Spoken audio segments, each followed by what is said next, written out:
సినిమాయి నమః. నేను mister B. నా మాట సూటిగా ఉంటుంది, మ్యాటర్ క్లియర్ గా ఉంటుంది. Welcome to Monday test.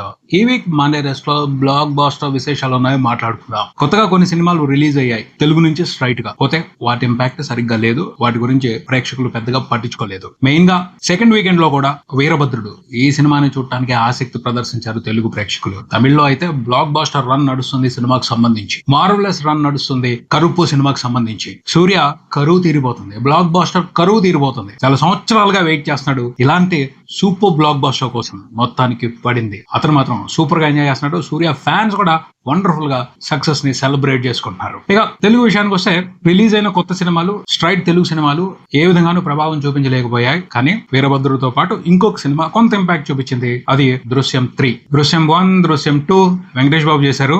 3 మూవీలో ఆయన యాక్ట్ చేయడానికి అవకాశం కుదరలేదు. సో మలయాళంలో వచ్చిన దృశ్యం 3ని డైరెక్ట్ గా తెలుగులోకి డబ్ చేసి రిలీజ్ చేశారు. అయినప్పటికీ తెలుగు ప్రేక్షకులు ఓన్ చేసుకున్నారు. ఎందుకని దృశ్యం ఈ ఫ్రాంచైజ్ మీద తెలుగు ప్రేక్షకులకు కూడా ప్రత్యేకమైన అభిమానం ఉంది. ఆ సినిమాలో ఉన్న కంటెంట్ ని, ఆ సినిమాలో ఉన్న థ్రిల్ ని, ఆ సినిమాలో ఉన్న ఎమోషన్ ని అందరూ బాగా సెలబ్రేట్ చేసుకున్నారు. Jeethu Joseph wonderful creativity Drishyam movie. Story telling and story creation international standards. కొరియాలోను, జపాన్ లోను ఈ తరహా కథలు వస్తాయి. దృశ్యం మూవీని కొరియన్స్ అలాగే జపనీస్ కూడా బాగా ఓన్ చేసుకుని ఎంజాయ్ చేశారు. అంత వండర్ఫుల్ కంటెంట్ అది. పోతే దృశ్యం 1, 2లో జరిగిన జాతర వేరు. 3లో జీతు జోసెఫ్ వేరే రకమైన గేమ్ ఆడారు. థ్రిల్లర్ గేమ్ ఆడలేదు, ఎమోషనల్ గేమ్ ఆడారు. ఆ ఎమోషనల్ గేమ్ అందరికీ ఒకే రకంగా నచ్చట్లేదు, కానీ మలయాళీస్ మాత్రం వండర్ఫుల్ గా రిసీవ్ చేసుకున్నారు. మిగతా లాంగ్వేజెస్ లో ఆ ఎమోషనల్ గేమ్ ని అందరూ ఈక్వల్ గా రిసీవ్ చేసుకోవట్లేదు. చాలా తక్కువ మంది మాత్రమే అందులో ఉన్న డెప్త్ ని ఫైండ్ అవుట్ చేస్తున్నారు, దాన్ని ఎంజాయ్ చేస్తున్నారు. మిగతా వాళ్ళు 1, 2 ఆ సినిమాల్లో ఉన్న ఇంపాక్ట్ ని వెతుక్కుంటూ కొంచెం డిసప్పాయింట్ అవుతున్నారు. బట్ జీతు జోసెఫ్ తెలివిగా గేమ్ ఆడారనే చెప్పాలి. ఇన్ని ఫ్రాంచైజీలు వస్తున్నప్పుడు రెగ్యులర్ గా ప్రతిసారి ఊహించని ట్విస్టులు పెట్టి థ్రిల్లింగ్ ఇంపాక్ట్ ఇవ్వడం అనేది సాధ్యమైన విషయం కాదు. 1-2 పాటలు అయిపోయిన తర్వాత డైల్యూట్ అయిపోద్ది, కథ డైల్యూట్ అయిపోద్ది. అంతకు మించి చెప్పడానికి ఏమీ ఉండదు. కానీ జీతు జోసెఫ్ ఈ సినిమాలో ఇంకొక యాంగిల్ వెతికాడు. అది చాలా బాగా అనిపించింది నాకైతే మాత్రం. జనరల్ గా ఫ్రాంచైజీస్ లో ఏం చేస్తూ ఉంటారు, కథ డైల్యూట్ అయిపోతున్నప్పుడు కొత్త కథలు చెప్తారు. నేమ్ అదే వాడతా, వేరే థీమ్ తీసుకుంటారు, వేరే కథ తీసుకుంటారు, కొత్త క్యారెక్టర్స్ తీసుకొస్తారు, ఇంకేదో గేమ్ ఆడతారు. బట్ జీతు జోసెఫ్ దృశ్యం మూవీకి సంబంధించి చేస్తున్న అతిపెద్ద ప్రయోగం ఏమిటి అంటే సేమ్ కథని కంటిన్యూ చేస్తున్నాడు. ఫస్ట్ పార్ట్ కి కంటిన్యూషన్, సెకండ్ పార్ట్ కి కంటిన్యూషన్, థర్డ్ పార్ట్. ఇది అందరికి సాధ్యమయ్యే మ్యాటర్ కాదు, అంత ఈజీ కాదు. పెద్ద పెద్ద పురాణాలని అలా తీయొచ్చు. ఎక్కువ క్యారెక్టర్స్ ఉన్నప్పుడు మహాభారతంలో ఎన్నో క్యారెక్టర్స్ ఉన్నాయి, వాటన్నిటి గురించి వివరించుకుంటూ ఎన్నో సీజన్లు చేయొచ్చు. బట్ దృశ్యంలో తక్కువ క్యారెక్టర్స్ ఉన్నాయి, కథ స్పాన్ కూడా చిన్నది. అయినప్పటికీ దాన్ని ఇంత దూరం తీసుకొచ్చాడంటే చిన్న విషయం కాదు. జీతు జోసెఫ్ వండర్ఫుల్ క్రియేటివిటీ అది. సో పార్ట్ 3కి సంబంధించి కొన్ని మిక్స్డ్ ఒపీనియన్స్ ఉన్నాయి. అయినప్పటికీ సినిమా అంతకుముందు వచ్చిన 2 సినిమాల కంటే కూడా అద్భుతంగా పెర్ఫార్మ్ చేస్తుంది బాక్స్ ఆఫీస్ దగ్గర. తెలుగులో కూడా డబ్బింగ్ సినిమానే కాబట్టి ఏదైతే పెర్ఫార్మెన్స్ ఉందో అది ఎక్సలెంట్ అనే మాట్లాడాలి. మిక్స్డ్ ఒపీనియన్ ఉంది. ఇక్కడ కొన్ని ఎక్స్పెక్టేషన్స్ తో సినిమాని చూడడానికి వెళ్ళారు, వాళ్ళు డిసప్పాయింట్ అయ్యారు. అయినప్పటికీ ఆ బ్రాండ్ ఉంది, దృశ్యం అనే బ్రాండ్ ఉంది, అది కొంతవరకు సేల్ అవుతుంది తెలుగు స్టేట్స్ లో. తెలుగు స్టేట్స్ వరకు సినిమా బిజినెస్ వాల్యూ అరౌండ్ 3.5 కోట్లు. వీకెండ్ 4 రోజుల్లో, అంటే గురువారం రిలీజ్ అయింది కాబట్టి 4 రోజుల్లో వీకెండ్ వచ్చింది. ఈ వీకెండ్ 4 రోజుల్లో సినిమా తెలుగు స్టేట్స్ వరకు రిపోర్ట్ చేస్తున్న గ్రాస్ నియర్లీ 6 కోట్ల వరకు ఉంది. షేర్ 3 కోట్ల వరకు ఉంది. ఇంకొక 50 కోట్ల షేర్ వెనక్కి వచ్చేస్తే హిట్ అనిపించుకుంటుంది. అందుకు అవకాశం ఉంది, ఎందుకంటే నెక్స్ట్ వీకెండ్ లో కూడా ఇంట్రెస్టింగ్ సినిమాలు రిలీజ్ అవట్లేదు. Mega power star Ram Charan Peddi వచ్చేంత వరకు స్కోప్ ఉంది.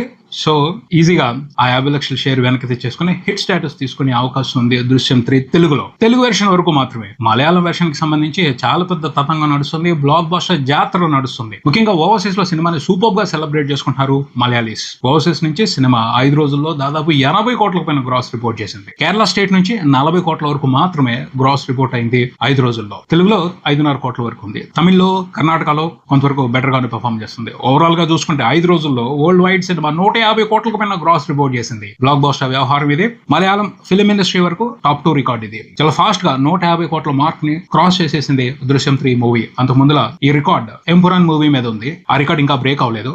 ఎంపురాన్ మూవీ చాలా ఫాస్ట్ గా 150 క్రోస్ మార్క్ ని దాటేసింది. ఆ తర్వాత దృశ్యం మూవీ 5 days తీసుకుంది 150 క్రోస్ మార్క్ ని టచ్ చేయడం కోసం. చక్కగా 200 క్రోర్స్ అయితే వచ్చేస్తాయి. ఆల్రెడీ ప్రాఫిట్స్ లోకి వెళ్ళిపోయింది సినిమా. ఇక్కడ ప్రతి ఒక్కరు నేర్చుకోవాలి, అందరూ అర్థం చేసుకోవాలి. పెద్ద బ్రాండ్, పెద్ద స్టార్, మెగా స్టార్ మలయాళం ఇండస్ట్రీకి మోహన్ లాల్. అయినప్పటికీ దృశ్యం 3 బిజినెస్ వాల్యూ ఎంతో తెలుసా? వరల్డ్ వైడ్ అన్ని లాంగ్వేజెస్ లో కలిపి 30 కోట్లు మాత్రమే. 30 కోట్లు వచ్చేస్తే హిట్. 5 రోజులుగా ఎంత వచ్చిందో తెలుసా సినిమాకి? 150 కోట్ల గ్రాస్, 70 కోట్లకు పైన షేర్. ఈ 5 రోజుల్లోనే సినిమా బిజినెస్ రికవరీ చేయడంతో పాటు ప్రాఫిట్స్ 30 కోట్లకు పైన తీసుకుంది. అది జాతర, అది అసలైన సక్సెస్. Block buster cinema. మలయాళంలో ఫైనాన్షియల్ డిసిప్లిన్ ఉంది. ప్రొడ్యూసర్స్, హీరోలు కంటెంట్ కు ప్రాధాన్యత ఇస్తారు, దానికి తగ్గట్టే ఖర్చు పెడతారు. అది వాళ్ళకి ఎంతలాగా హెల్ప్ అవుతుంది, ఎంతలాగా ప్రాఫిట్స్ తెచ్చి పెడుతుంది ఆలోచించాలి. 5 రోజుల్లోనే బిజినెస్ రికవరీ అవడంతో పాటు బిజినెస్ మీద డబుల్ ప్రాఫిట్స్ రావడం అంటే చిన్న విషయం కాదు, చాలా అద్భుతమైన విషయం. మలయాళీస్ అలాగే వండర్ఫుల్ కంటెంట్ తో తక్కువ బడ్జెట్ లో సినిమాలు తీస్తూ బీభత్సం చేసి పారేస్తున్నారు. ఇది మరో పెద్ద ఉదాహరణ. ఫ్రాంచైజ్ వస్తుంది, బడ్జెట్లు పెంచేసి భారీగా సినిమాని తీసేసి గందరగోళం చేసేయాల్సిన అవసరం లేదు. కొన్నిసార్లు చిన్న కంటెంట్ తో కూడా బిగ్ ఇంపాక్ట్ చూపించవచ్చు. ఇది డిస్ట్రిబ్యూటర్స్ కి, ఎగ్జిబిటర్స్ కి హెల్ప్ అవుతుంది. వచ్చే 1-2 సినిమాల కోసం, అందులో వచ్చే ప్రాఫిట్స్ కోసం కొట్టుకోవడం సరిపోతుంది. అది కావాలి, ఇది కావాలి, అలా జరగట్లేదు, ఇలా జరగట్లేదు. ఏం గొడవలు జరుగుతున్నాయి అసలు తెలుగు ఫిల్మ్ ఇండస్ట్రీలో. కంటెంట్ కావాలి, ఇలాంటి సినిమాలు కావాలి. దృశ్యం లాంటి సినిమాలు ఇక్కడ ఉన్న స్టార్స్ కూడా తీస్తే, తక్కువ బడ్జెట్ లో తీస్తే, ఇంపాక్ట్ బిగ్ గా ఉంటే ఎవరు ఇబ్బంది పడరు, అందరికీ ప్రాఫిట్స్ ఉంటాయి, గోల్ ఉండదు. కానీ అలాంటి ప్రయత్నాలు చేయట్లేదు, అలాంటి ప్రయత్నాలు జరగట్లేదు. మలయాళం ఫిల్మ్ ఇండస్ట్రీకి మనకి ఉన్న స్పష్టమైన తేడా ఇది. తర్వాత కరుప్పు. ఫస్ట్ వీరభద్రుడు బాక్స్ ఆఫీస్ రన్ గురించి మాట్లాడుకుందాం. తెలుగు స్టేట్స్ లో ఎలా ఉంది? వంపో బ్లాక్ బాస్టర్. సినిమాకి ప్రాఫిట్స్ 10 రోజుల తర్వాత చూసుకుంటే 5 కోట్లు దాటేసాయి. సూర్య మూవీకి ఈ మధ్య కాలంలో తెలుగులో ఇంత ప్రాఫిట్ కనిపించలా. చాలా రోజులు అవుతుంది అంత ప్రాఫిట్ చూసి. ఈ సినిమాతో బిజినెస్ లో ఇన్వాల్వ్ అయి ఉన్న వాళ్ళు బ్లాక్ బాస్టర్ సెలబ్రేషన్స్ చేసుకుంటున్నారు. వీరభద్రుడు మూవీకి 10 రోజుల తర్వాత చూసుకుంటే 2 తెలుగు రాష్ట్రాల వరకు టోటల్ గా రిపోర్ట్ అయిన గ్రాస్ 25 కోట్లకు పైన ఉంది. షేర్ 12 కోట్ల వరకు ఉంది. సినిమాకి జరిగిన బిజినెస్ 2 తెలుగు రాష్ట్రాల వరకు చూసుకుంటే 7 కోట్లు, 5 కోట్లకు పైన ప్రాఫిట్ వచ్చేసింది. ఇంకా నడుస్తుంది, ఇంకా చూస్తున్నారు. వీక్ డేస్ లో కూడా సినిమా స్టడీగా పెర్ఫార్మ్ చేసింది. వీకెండ్ లో కూడా మంచి కలెక్షన్స్ తెచ్చుకుంది. 2 తెలుగు స్టేట్స్ వరకు 25 కోట్ల గ్రాస్. సూపర్ వ్యవహారం అనే చెప్పాలి. వండర్ఫుల్ బ్లాక్ బాస్టర్ వీరభద్రుడు. కంటెంట్ కి సంబంధించి చాలా మంది పెద్దవి వీరుస్తున్నారు. వీరవండి, ప్రాబ్లం లేదు. ఆడియన్స్ డిసైడ్ అయిన తర్వాత కొన్నిసార్లు కొన్ని సినిమాలు ఊహించిన విధంగా పాస్ అయిపోతాయి బాక్స్ ఆఫీస్ దగ్గర. ఇక్కడ వీరభద్రుడు ఇంపాక్ట్ చూపిస్తున్నాడు. దేవుడు, మాస్ ఎలిమెంట్స్, కామెడీ ఇవన్నీ వర్కౌట్ అవుతున్నాయి. కథ కొంచెం కరెక్ట్ గా లేకపోయినా, సంక్లిష్టంగా ఉన్నా పట్టించుకోవట్లేదు.